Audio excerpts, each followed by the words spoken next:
Hello dear students, मैं Vinod Kumar Tiwari, English teacher, शासकीय उत्कृष्ट उच्चतर माध्यमिक विद्यालय मैहर, जिला सतना, मध्य प्रदेश। आज मैं आपको बेहद ही महत्वपूर्ण जो परीक्षा में अक्सर पोएमों की लाइनें पूछी जाती हैं, अक्सर आती हैं पेपरों में, तो आपको बहुत ही सरल और आसान तरीके से समझाऊंगा और जो क्वेश्चन परीक्षा में पूछे जाते हैं उनको भी आसान ढंग से समझा दूंगा ताकि आपको याद करने में बहुत ही आसानी होगी और आप बहुत ही सरलतम ढंग से याद करके अच्छे नंबरों से परीक्षा उत्तीर्ण कर सकते हैं। पोएम को और उसके क्वेश्चन आंसर को पढ़ने से पहले आप वीडियो को सब्सक्राइब जरूर कर दें, जिससे कि परीक्षा उपयोगी मेरे अन्य वीडियो आप तक आसानी और सहज ढंग से पहुंच सके। इसके लिए आपको वीडियो को सब्सक्राइब करना आवश्यक है। आप सब्सक्राइब जरूर कर लीजिए। ये बेहद ही महत्वपूर्ण है और परीक्षा में अक्सर पोएम की इन लाइनों को पूछा जाता है। तो let's students, we start the poem first. Teach me to listen Lord। पहली पोएम जो है नंबर 1 पोएम फर्स्ट से लिया गया है। पोएम फर्स्ट का क्या नाम है? Teach me to listen lord. वहाँ से ये लाइनें ली गई हैं। इसी तरह की लाइनें परीक्षा में दे दी जाती हैं और आपसे क्वेश्चन पूछा जाता है, उसके आंसर पूछे जाते हैं। तो चलिए सबसे पहले हम पोएम को समझते हैं, लाइन को समझते हैं कि लाइनों में लिखा क्या है। Teach me to listen Lord to those nearest me, my family, my friends, my coworkers, help me to be aware that no matter what words I hear, the message is accept the person I am listen to me. कवि जो है सर्वशक्तिमान सर्वव्याप्त ईश्वर से प्रार्थना करता है कि हे ईश्वर, मुझे सुनना सिखा दे, मैं सुन नहीं पाता। तो किसकी बात नहीं सुन पाता मैं? किसकी बात कवि कहता है कि नहीं सुन पाता? टू दोज नियरेस्ट मी, जो मेरे करीबी हैं, जो मेरे पास रहते हैं। कौन कौन पास रहता है? माई फैमिली, मेरा परिवार, माई फ्रेंड्स, मेरे दोस्त, माई कोवर्कर्स, मेरे सहकर्मी, इनकी बातें मैं नहीं सुन पाता। तो हे ईश्वर, मुझे सुनने की शक्ति दे दे ताकि मैं इनकी बातों को सुन सकूं। Help me to be aware that no matter what words I hear, the message is accept the person I am listen to me. वो क्या कहते हैं इससे कोई लेना देना नहीं है। मैं तो अभी सुन ही नहीं पाता वो क्या कह रहे हैं। तो हे ईश्वर, मुझे इतनी क्षमता दे दे कि मैं अपनों की आवाज को सुन सकूं, उनकी मदद कर सकूं। स्वीकार कर लो ईश्वर, जैसा मैं हूं वैसा ही हूँ, मुझे सुनने की शक्ति दे दो। Now see the question which is asked in the question paper. हम क्वेश्चनों को अब सॉल्व करते हैं जो अक्सर परीक्षा में पूछे जाते हैं। देखिए, जैसे फर्स्ट क्वेश्चन 2009, 11 और 15 में पूछा गया था। फर्स्ट क्वेश्चन क्या है? A word similar in meaning to the word attentive. जो अटेंटिव शब्द आया है, देखिए अटेंटिव को कामा के अंदर रखा हुआ, इन्वर्टेड कामा के अंदर रखा है।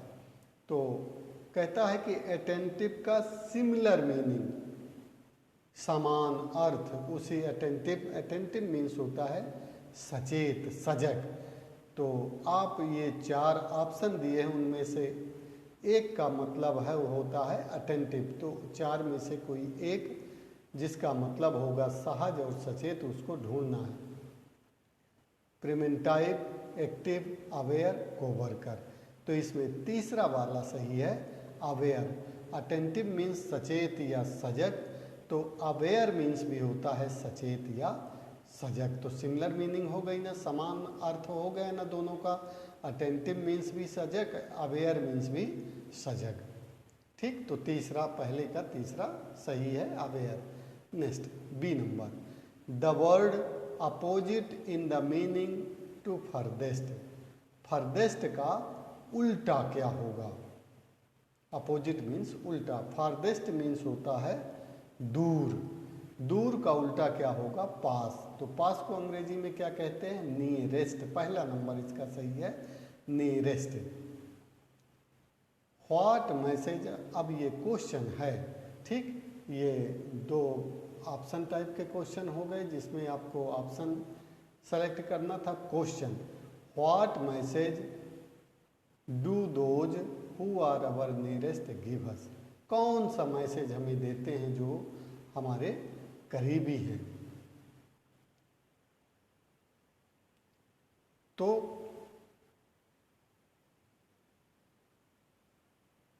कौन सा मैसेज देते हैं जो हमारे करीबी हैं? They give the message that they must be listened and must be accepted as they are. हमारे जो नज़दीकी हैं वो हमें यह मैसेज देते हैं कि जैसे वो हैं उन्हें स्वीकार किया जाए। They give the message that.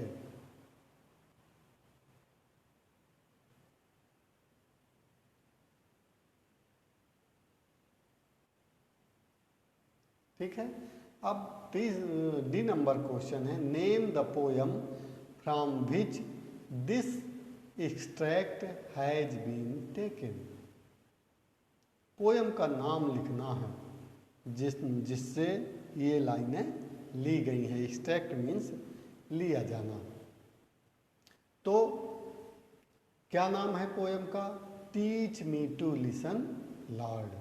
क्या नाम है?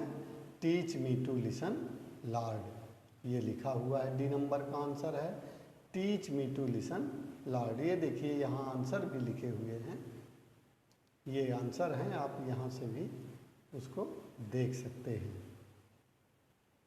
अब नेक्स्ट क्वेश्चन है, the word opposite in meaning to aware. Aware का अपोजिट क्या है? अवेयर मीन्स मैंने बताया था आपको अभी ऊपर, सजग या सचेत। अनअवेयर, इन अवेयर, अनअवेयरेस, डिसअवेयर। तो पहला नंबर इसका सही है अनअवेयर। तो अवेयर का अपोजिट अनअवेयर। ठीक है, ये लिखा है आंसर अनअवेयर। फिर the poet wants us to listen those. कवि कहता है कि हमें सुनना चाहिए, किसकी? जो नियरेस्ट हैं या जो फर्देस्ट हैं? तो जो नियरेस्ट हैं, यानी EAREST, नियरेस्ट वाला ऑप्शन सही है। What is the same meaning of the word listen. Listen की सेम मीनिंग क्या है? पियर, डार, वियर, हियर। तो हियर है, चौथा नंबर इसका सही है, here. What is the opposite of the word friend. Friend का, फ्रेंड मीन्स होता है दोस्त, दोस्त का अपोजिट शत्रु। तो पहला नंबर सही है इनमी, ENEMY, इनमी। अब ये लाइनें पोयम नंबर 4 से ली गई हैं। पोयम नंबर 4 क्या है? Wonderful world. क्या नाम है पोयम का? Wonderful world. पोयम नंबर 4 से ये लाइनें, poem number 4 means wonderful word से ली गई हैं। तो ध्यान से देखिएगा, इन लाइनों को आप जान लीजिए, और यदि ये लाइनें आएँ तो आप पहचान लीजिए कि ये, जैसे इसमें वंडरफुल वर्ड, नाम ही पोयम का वंडरफुल, तो आप जान जाइएगा कि ये वंडरफुल वर्ड से, क्योंकि इसमें शब्द वंडरफुल आया है। और पहले वाले में टीच आया था, तो समझ जाइएगा कि ये पोयम का नाम teach me to listen Lord है। Okay dear students, now The wonderful air is over me, and the wonderful wind is shaking the tree. It walks on the water and whirls the mill and talks to itself on the tops of hills. The wonderful air is over me. इस ये जो wonderful air है, अद्भुत आश्चर्यजनक, जो दिखाई नहीं देती फिर भी चलती है, तो इसको हवा को क्या कहा है कवि ने? वंडरफुल कहा है। कहता है कि हवा हमारे चारों तरफ है और यही हवा पेड़ों को झकझोरती भी है, हिलाती भी है। यह it walks on the water, यह जहाँ हम चाहे समुद्र में जाएं तो हमें वहाँ हवा मिलती है, और यही हवा पवन चक्कियों को, whirls the mills, whirls means होता है घुमाना, गोल गोल घुमाना, वर्ल्स द मिल्स पवन चक्कियों को भी घुमाती है। And talks to itself on the tops of hills, और जब हम पहाड़ी की चोटी में जाते हैं तो हवा हमारे कानों के पास से जब गुजरती है तो ऐसा लगता है कि जैसे हवा हमसे बात करती हो, सीटी मारती हो। कान के पास से जब भी हवा निकलती है तो ऐसा कभी को महसूस होता है कि हवा हमसे बात कर रही है। Now see the questions. It is very important dear students, it will be asked in your question paper, so listen very carefully. The opposite of the word bottom in the stanza. Bottom means होता है तल, ठीक? तो bottom का उल्टा, तल का उल्टा क्या हो जाएगा? टॉप। तो कौन सा नंबर सही है इसका? तीसरा। बॉटम, बॉटम का उल्टा जो होगा, अपोजिट होगा, वो होगा top, TOP। The word that rhymes with tree is, rhyme means होता है समान, समान ध्वनि देने वाले शब्द। तो ट्री से मिलता जुलता शब्द ढूंढिए, हिल, मी, टॉप, मिल। देखिए अंत में मिलता है हिल, ला आता है, टॉप, पा आता है, मिल, ला आता है, ट्री, ई, तो मी, ई, मी में भी ई अंत में आता है, ट्री में भी ई अंत में आता है, तो ट्री, मी, ये समान ध्वनि हो गया, राइम हो गया। ट्री का राइम क्या हो जाएगा? Me. What is shaking the tree? तो what is shaking the tree? तो wonderful wind is shaking the tree. देखिए ये क्वेश्चन आएगा तो ये पोयम भी रहेगी, 4 लाइनें जो हैं। तो wonderful wind is shaking the tree, poem में ही ये आंसर लिखा हुआ है। वंडरफुल कहाँ लिखा हुआ है? देखिए मैं आपको बताता हूँ।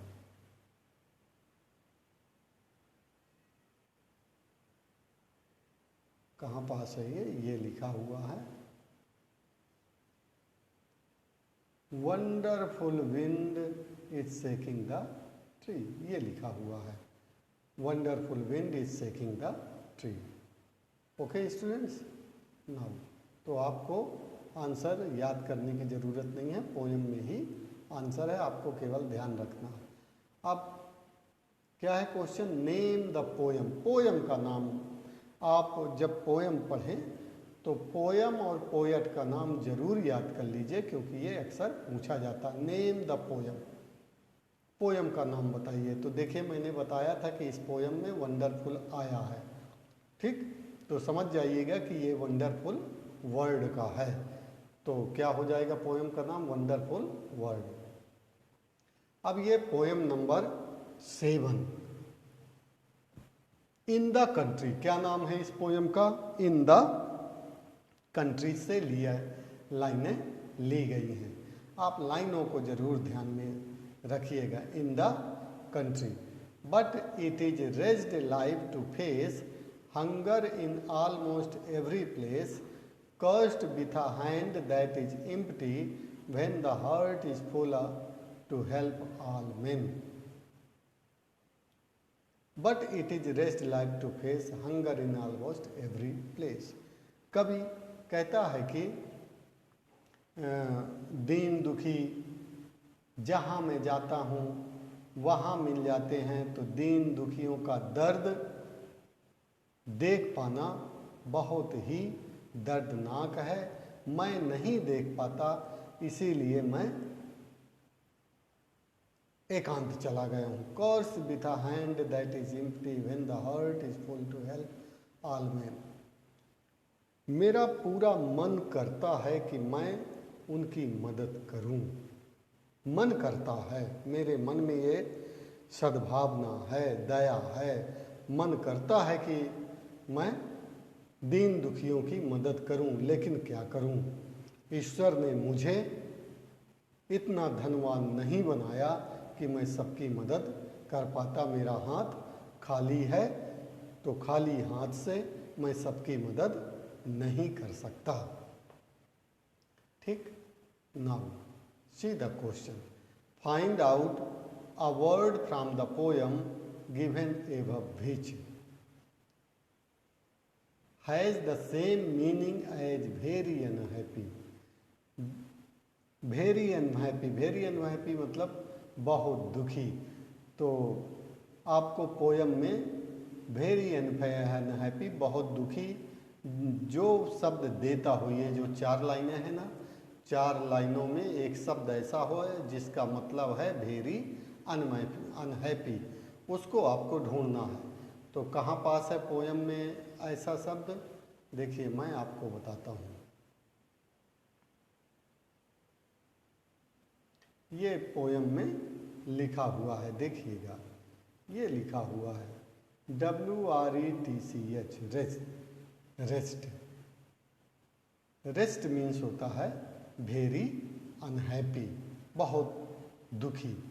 ठीक है, मिल गया आपको पोयम में ही शब्द, इसको याद करने की ज़रूरत नहीं है, आपको केवल ध्यान रखना है कि वेरी अनहैप्पी का मतलब क्या होता है? रेस्ट। नाउ सेकंड क्वेश्चन है नेम द पोयम। देखिए फिर से पोयम का नाम पूछा, तो आप ध्यान रखिएगा कि ये इस पोयम का नाम है इन the country. In the country, और लिखा कौन है इसको? WH डेविस ने इस पोयम को लिखा है। तो आप पोयम और पोएट का नाम जरूर याद कर लीजिए। About which place is the poet speaking? किस स्थान के बारे में चर्चा कर रहा है? The poet is speaking about city life. कहाँ की जिंदगी का वर्णन कभी कर रहा है? शहरी जीवन का वर्णन कर रहा है। The poet is speaking. देखिए क्वेश्चन में ही आंसर है, आपको केवल सिटी लाइफ भर याद करना है। कहाँ है क्वेश्चन में आंसर? देखिए द पोएट के बाद आप इज लगा दीजिए। द पोएट ये लिखा हुआ है, द पोएट, फिर इज ये लिखा है, is speaking. The poet is speaking ये लिखा है आपका अबाउट। देखिए इतना आपको मिल गया क्वेश्चन में ही। The poet is speaking about. ठीक, इतना आपको क्वेश्चन में ही आंसर है। 1-2 शब्द याद कर लीजिए, सिटी लाइफ, तो आपका आंसर बन जाएगा। Okay students, now poem number first. क्या नाम था पोएम नंबर फर्स्ट का? पोएम नंबर फर्स्ट क्या है? Teach me to listen lord. Teach me to listen lord. देखिए इसमें फर्स्ट लाइन में ही टीच आ गया, तो आप जान जाना कि ये poem teach me to listen Lord से ली गया है, और लिखा भी है इसमें। Teach me to listen Lord to those far from me, the whisper of the hopeless, the plea of the forgotten, the cry of the anguish. कवि कहता है कि हे ईश्वर, मुझे इतनी क्षमता दे दे कि मैं सुन सकूं। किसकी आवाज़ को सुन सकूं? जो दूर मुझसे हैं, मुझसे जो दूर हैं, मेरे पास नहीं रहते, मुझसे दूर हैं। कौन व्यक्ति हैं वो जो मुझसे दूर हैं? किसकी? The whisper of the hopeless, जो दीन दुखी हैं, बेसहारा लोग जो हैं उनके करुण व्यथा को मैं दूर कर सकूं, इतनी क्षमता मुझको दे दे। The plea of the forgotten, जिसे दुनिया ने ठुकरा दिया है, जिसे दुनिया ने भुला दिया है, उसके भी दुख दर्द को मैं दूर कर सकूं। द क्राई ऑफ द एंग्विस्ट, और जो दर्द से कराह रहे हैं उनका भी दुख मैं दूर कर सकूं, इतनी शक्ति, इतनी क्षमता हे ईश्वर मुझे दे दे। Okay students, now see the question which is asked in the question paper. Find out a word from the above lines which has the same meaning as. देखिए यहाँ लिखा सेम मीनिंग, मतलब वही अर्थ देता हो जो आपको ऐसा शब्द पोएम में ढूंढना है जिसका मतलब हो सीवर पेन। सीवर पेन मतलब बहुत दुखी, सीवर पेन मतलब अत्यंत दुखी। तो ऐसा शब्द कौन सा है पेपर पोयम में? ये 4 लाइनें हैं, 4 लाइन में ही है जिसका मतलब होता है सीवर पेन। तो आपको ढूंढना है। देखिए ये लिखा हुआ है, सीवर पेन मीन्स होता है एनग्विस्ट, एनग्विस्ट मीन्स होता है सीवर पेन। ठीक है, तो आपको याद नहीं करना, आपको केवल ध्यान रखना है कि severe pain means anguish. Now the poet wants us to listen those. कवि कहता है कि उनकी बातों को सुनो। किसकी बातों को सुनो? The poet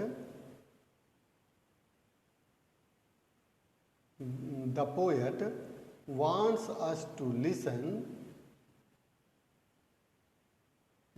The poet wants us listen to those who far from us. किसकी बात को सुने? जो हमसे दूर है, far from us। ठीक है, far from us. Now see the question number C. What does the poet request us? कवि हमसे क्या प्रार्थना करता है? तो he request us, ही की जगह आप द पोएट भी लिख सकते हैं। The poet requests us to listen the cry of those who are suffering. To listen the cry of those who are suffering. Now see the question number D. A word similar in meaning to the word hear. Hear का similar, similar मतलब जो अर्थ hear का है, hear means होता है सुनना। तो एक शब्द और आपको ढूंढना है जिसका मतलब होता है सुनना। तो hear का होता है listen, LISTEN, पोएम में लिखा हुआ है LISTEN, listen। फिर the opposite word of near is, near का अपोजिट, तो नियर का अपोजिट क्या हो जाएगा? फार। फार भी देखिए आपके पोएम में लिखा हुआ, टू दोज फार FAR लिखा हुआ पोएम में ही। आपको याद करने की जरूरत नहीं है, केवल ध्यान रखने की जरूरत है कि कहाँ आंसर लिखा हुआ है। नेम द पोएम, पोएम का नाम बताइए। तो पोएम का नाम क्या है? Teach me to listen learn. Now poem number 4। Poem number 4 क्या है? Wonderful word. वंडरफुल वर्ड को किसने लिखा है? विलियम ब्राइटी रेंस ने। इन लाइनों को देखिएगा। You are so great and I am so small, I tremble to think of you word at all, and at when I said my prayer today, a whisper inside me seemed to say, you are more than the earth, though you are such a dot, you can love and think, and the earth cannot. You are so great and I am so small. कवि कहता है कि पृथ्वी तुम बहुत बड़ी हो और मैं तुमसे बहुत छोटा हूँ। I tremble to think of you word, मैं तुम्हारी विशालता देख करके ही सहम जाता हूँ, घबरा जाता हूँ। And at when I said my prayer today, और आज जब मैं पूजा कर रहा था, प्रार्थना कर रहा था, a whisper inside me seem to say, whisper means होता है धीरे से बात कहना, तभी पूजा करते समय ही मेरे अंतर आत्मा से एक आवाज़ आई। क्या अंतर आत्मा से आवाज़ आती है कवि के? You are more than the earth, though you are such a dot, पृथ्वी की विशालता के सामने हमारा अस्तित्व केवल एक बिंदु मात्र का है। पृथ्वी बहुत बड़ी है, हम उसकी विशालता के सामने एक सुई के नोक के बराबर हैं। फिर भी हम कहीं ना कहीं पृथ्वी से ज़्यादा महत्वपूर्ण है। क्यों ऐसा कवि ने कहा? जबकि पृथ्वी तो बहुत विशाल है, बहुत बड़ी है। उस पृथ्वी की विशालता, लंबाई, चौड़ाई के आगे अगर आसमान से देखा जाए तो खाली एक मनुष्य एक बिंदु की तरह नजर आता है। फिर भी वो कहता है कि हम पृथ्वी से ज़्यादा महत्वपूर्ण है। क्यों कहा कवि ने ऐसा? क्यों? क्योंकि you can love and think and the earth can not, केवल मनुष्य ही है जो प्यार कर सकता है, सोच विचार कर सकता है, पृथ्वी नहीं कर सकती। इसीलिए मनुष्य पृथ्वी से बड़ा है, भले ही विशालता, लंबाई, चौड़ाई में पृथ्वी से एक बिंदु मात्र हो। Now see the questions which is asked in the question paper. Find out the word from the lines given above which is the opposite of inside. inside का अपोजिट बताना है। inside का अपोजिट outside है।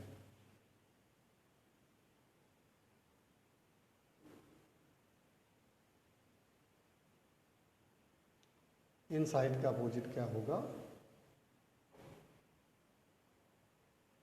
Outside. ठीक है। Has the same meaning as shake. Shake means होता है कपना, ठीक, डरना। Has the same meaning, same का मतलब वही अर्थ निकले तो same means S H A shake. Shake means होता है डरना या कपना।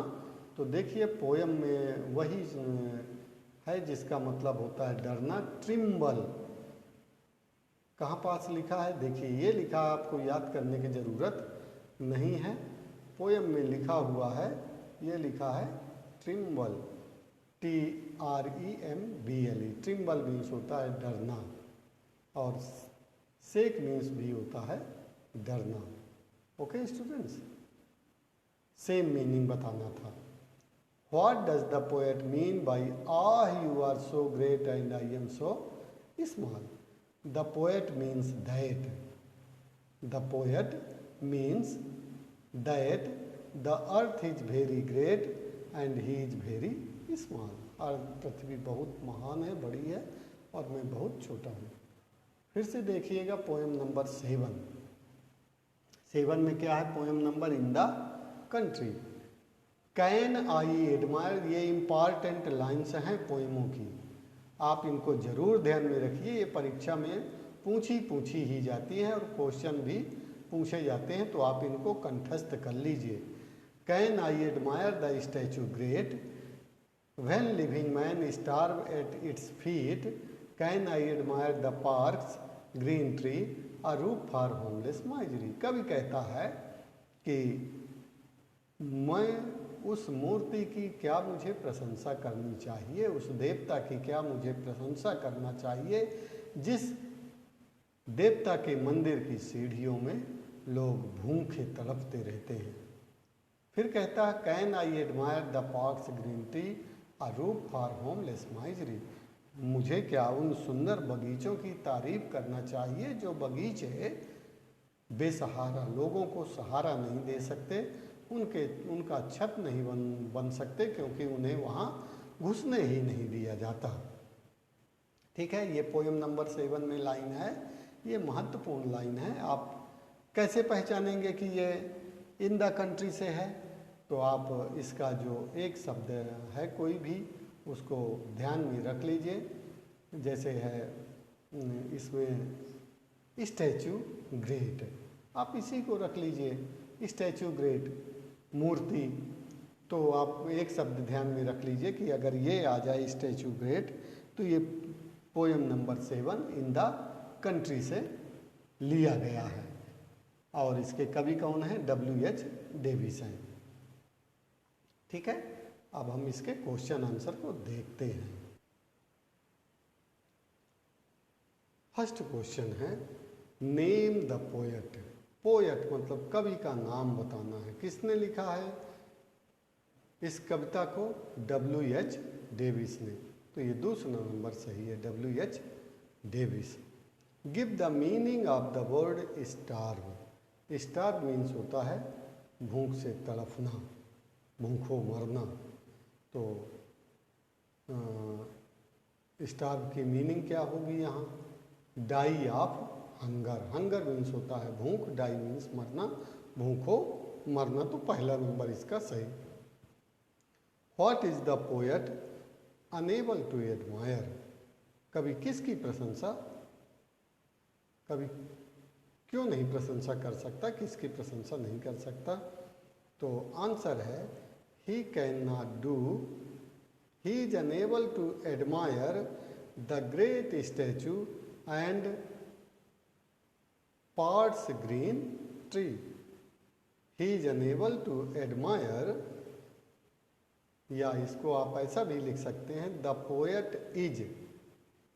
ही इज अनेबल की जगह, ताकि आपको स्टार्टिंग मिल जाएगी तो आप आंसर दे पाने में सक्षम हो जाएंगे, बहुत जल्दी आपसे बन जाएगा। कैसा आप लिख सकते हैं क्वेश्चन में? देखिएगा क्वेश्चन सी नंबर देखिएगा, सी। द पोएट इज लिखा है क्वेश्चन में, the poet is unable to admire, unable to admire the great statue. देखिए फिर ये क्वेश्चन में लिखा है the great, the statue great, आप ऐसा भी लिख सकते हैं, या इसको ऐसा कर दीजिए the great statue and the parks green tree. देखिए ये लिखा है पोयम में, पोयम में ये लिखा हुआ है the great, the poet is unable to admire the statue great and the parks green tree. ये लिखा हुआ है the parks green tree. Okay, तो आपको याद करने की जरूरत नहीं, आप ध्यान भर रखिएगा कि कैसे लिखना है answer. Now see the question number D. Why does the poet say that he can not admire the great picture और give the noun form of admire. ऐसा भी कभी कभी आ जाता है कि एडमायर का नाउन फॉर्म बताइए। तो ही can not do because living man starve at its feet. ठीक, ये हो गया ना, ही can not do because living man starve at its feet. और एडमायर का, एडमायर अभी वर्ब फॉर्म में है, एडमायर का नाउन फॉर्म क्या हो जाएगा? एडमिरेशन। ई हटा दीजिए एडमायर से, ADMIR इतना रहने दीजिए। ई हटा करके क्या लिख देना है आपको? ATION। क्या लिख देंगे? ATION। तो हो जाएगा एडमिरेशन। ओके, एडमायर लिखा ही है, ई हटा दीजिए एडमायर से, लिख दीजिए ATION, तो एडमायर हो जाएगा। Now see the poem number 10 जिसका नाम है द हिल टॉप टेम्पल, और इसे लिखे हैं सर अरविंदो ने। द हिल टॉप टेम्पल, तो ये 4 लाइनें किस पोएम से ली गई हैं? The hill top temple. इसके पोएट कौन हैं? सर अरविंदो। इस चीज़ को आपको ध्यान में रखना है, कोई ना कोई शब्द अपने दिमाग में बिठा लीजिए कि जब भी ये पोएम आए तो आप जान सको कि ये द हिल टॉप टेम्पल से है और इसके पोएट सर अरविंदो है। देखिए, wise were the human hands that set her there above the world and time's dominion, the soul of all that lives calm, pure, alone, revealed its boundless self, mystic and rare. Wise were the human hands. जिन लोगों ने इस पर्वत के शिखर पर मंदिर का निर्माण करके देवी की प्रतिमा में बिठाई है, वो लोग बहुत बुद्धिमान रहे होंगे, क्योंकि मंदिर की अनगिनत सीढ़ियाँ चढ़ते चढ़ते यहाँ तक आते आते हर व्यक्ति का जो मन होता है वो पवित्र हो जाता है, शांत हो जाता है, और यहाँ आने पर उसे शांति महसूस होती है, एकांत महसूस होता है, उसका मन पवित्र हो जाता है। ठीक, अब देखिए क्वेश्चन देखिए, what is the synonym of the word soul? Synonym means होता है समानार्थी, समान। सोल मीन्स होता है आत्मा, जिसे हम सिनोनिम न कहकर सेम मीनिंग भी कह सकते हैं। What is the same meaning of the word soul? Same meaning means पर्यायवाची, सिनोनिम मीन्स भी होता है पर्यायवाची। तो सोल, सोल का पर्यायवाची क्या है? आत्मा। सोल मीन्स आत्मा। तो स्पिरिट, स्पिरिट मीन्स भी होता है आत्मा। ठीक, ये SPRIT देखिए पोयम में भी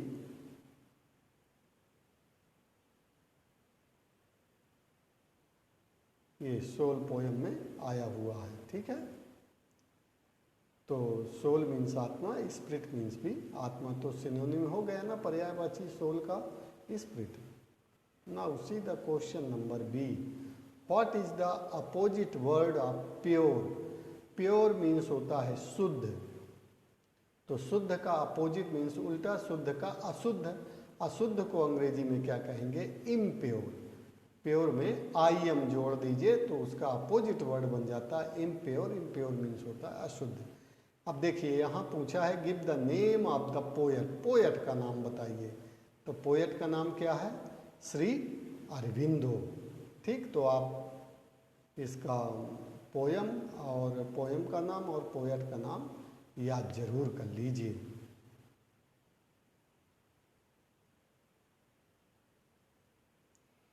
ठीक है,